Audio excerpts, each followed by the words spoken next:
Any concerns, questions? Otherwise, I'll take a motion to accept. Motion by Larson. Second by Wadinski. All in favor say aye. Aye as well.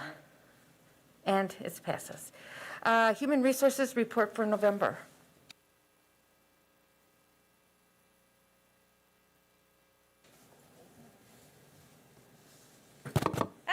I'd be happy to answer any questions.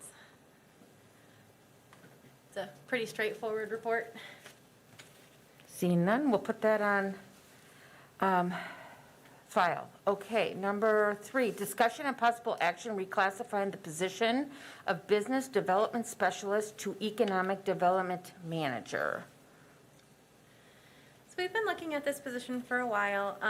It's unique because the role has taken on some responsibilities in the absence of the director, but there's also some long-term changes to this position, and I've spoken, and I'm still in the process of speaking with everybody in the department, but what we're finding is this position, the Economic Development Manager position, used to exist several years ago. We got rid of the position when we added on an assistant planner.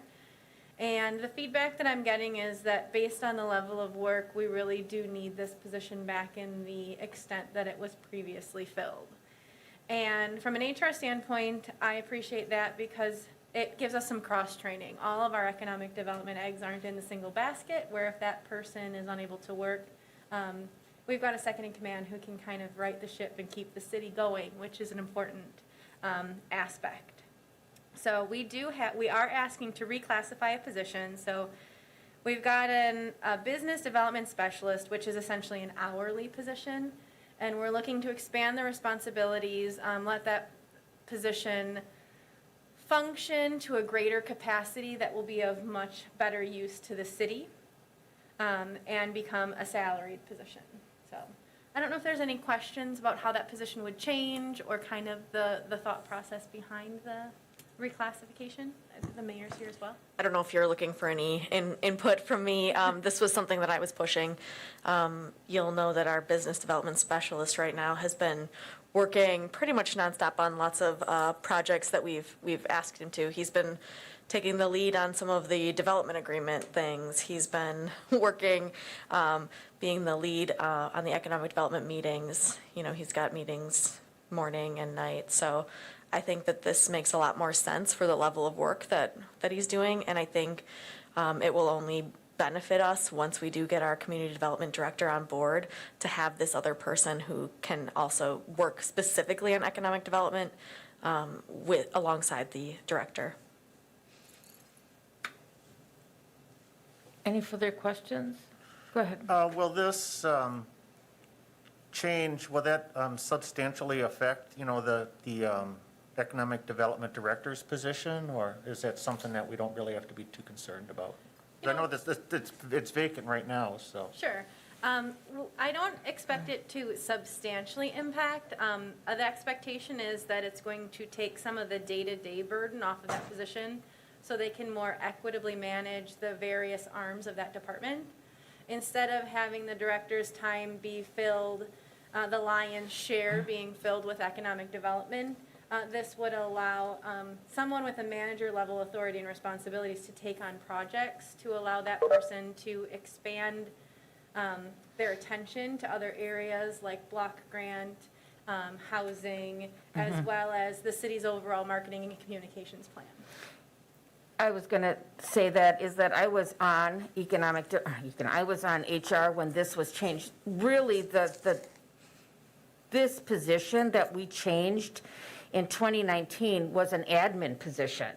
And she had left the city, and she was doing more admin, and then we thought, well, and then doing this, so we kind of went up a half a step. But if you even go back to 2016, we used to have 2 managers. We had, when I first started in council, we had, in economic development, we had a manager of the CDA and a manager for economic development. That got absorbed under one person. And so I think that this is kind of giving us a better manager, kind of Yeah, I don't know how do you do, what are those called, the brackets? Yes. So there's more equitable delivery, so we have a better product coming out, I think.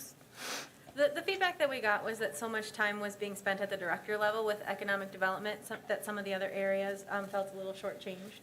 And we wanted to make sure that that doesn't happen, and also to make sure in the event that one of these positions is vacant, the city's economic development doesn't grind to a halt. I guess I also want to add that during our budget discussion, we talked about public access, and, you know, we talked about how when we start strategic planning, we should be able to figure out, like, how do we control or how do we do communications? Maybe we have a communications department, something like that. But in the absence of that, I think that this will help give a little bit more light to public access, and also bring that up to some more of our discussions. Obviously, we need people advocating for public access, so I think that this will really help in that part too.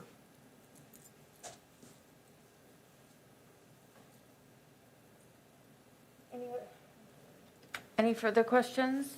If not, I can take a motion to accept. Thank you. Second by Wadinsky. All in favor say aye. Aye. Aye, and that passes unanimously. Okay. Number 4, we have a potential closed session that is on the agenda. This is regarding the bargaining agreement between the City of Wausau and the Wausau Professional Police Association. I'm going to say that correctly. It is up to us if we feel we need to go into closed session. We are going to vote on this anyway. We So- will, and so this is similar to how we handled the fire. If we really want to talk about the city strategy in negotiating, I would recommend that we go closed. If really you just have questions about the content of the tentative agreement, that doesn't have to happen behind closed session. So if you just have some content questions and then wish to vote, you can probably skip the closed session if you so wish. So what's the pleasure, committee? I don't see the need. Anybody else? Mr. Martins? I don't either. Perfect. Yep, so we will not be going into closed session. So we are going down to number 6, discussion and possible action approving the tentative bargaining agreement between the City of Wausau and the Wausau Professional Police Association. So in the packet, the staff memo includes a summary of the changes to the new agreement. I can walk through those for the record. We're updating outdated information like dates, so that's pretty straightforward. We've updated the uniform allowance. It's going to increase by $50 each year of the 2-year contract. So $50 the first year, $100 addition the second year. Holidays, we really just clarified some language. That's not a benefit change. Sick leave, we clarified some language regarding the post-employment health plan, and that also was not a benefit change. The same thing with PAL. We have some practices that just weren't reflected in the contract, so we've put those in writing. But we're not doing anything different. The only thing we did actually change a practice for sick leave is for non-represented employees. We added a benefit that's called Sick Prevent. Basically, we gave you 3 usages of sick leave to go to a doctor, a preventative health care visit, that wouldn't count against your perfect attendance leave. We've extended that benefit to union employees who are on a 5-2 schedule, basically those that are on the standard 80 hours. Residency, we've changed the residency requirement. It currently reads a 20-mile residency requirement. We've expanded that to 30 miles. The duration of the contract is a 2-year contract. We've adjusted the wages 1.5% at the start of the year and 1.5% up mid-year for each year of the contract. So it's a 3% total, but it's delayed, which is some budgetary savings for the city. And then Appendix B is a hierarchy of time off. Basically, that talks about what vacation, what time off pick is happens first and second. And so the union requested, it used to be phase 1, phase 2, and then we had some tiers in what we called phase 3. Phase 3 is now considered equal. It's really no change for management. That was something that the employees wanted for themselves, so we were happy to acquiesce to it.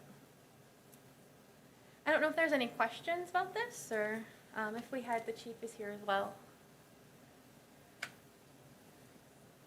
Okay, seeing none, I can take a motion to accept this tentative agreement. Motion by Wadinsky, second by Larson. All in favor say aye. Aye. And that passes unanimously. Number 7, discussion of possible action addressing compression between union and non-represented supervisory staff. So now that we have both of our tentative agreements established for our union negotiations, one of the things we look at is compression at that point. The frontline supervisors, where you leave the union and you go in, the unions usually negotiate higher increases than are established and for everybody else, and when that happens, they start to catch up to our supervisors.